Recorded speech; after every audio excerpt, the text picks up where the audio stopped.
Got it working right there. Looks sweet. Looks like it's factory, right? And it gives me the reading of the voltage.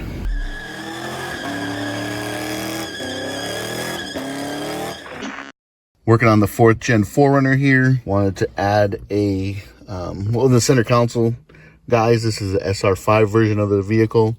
And right here you have, you know, these 3 little blanks, basically for switches that didn't come in this model, right? So I wanted to put in a USB-A, USB-C, and a voltmeter. So I picked this up on Amazon. I'll put links down in the description below. But basically, this is going to fit right into this hole right here.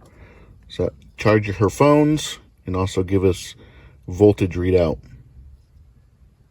But yeah, this will fit. It's pretty tight, but it will fit. Let me make sure I'm putting it in the right way.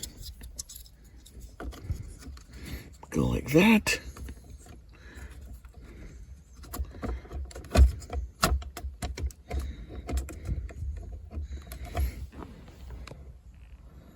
Looks like factory. I'm going to push it down a little bit harder to click it into place. But yeah, there you go.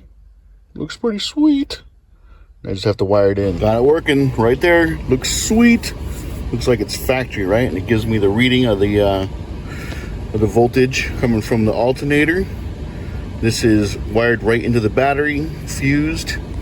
I also put this one here as well. One thing about Toyotas, or most Japanese cars, is that when you turn off the key, the cigarette lighters go out. So I actually ran my own wire from the battery all through the dash when we first got this vehicle, wired up there, and then this one is wired constant too, so that way if you ever need to charge your phone and the vehicle's off, you're good to go. Trying to hit 100,000 subscribers before 2026.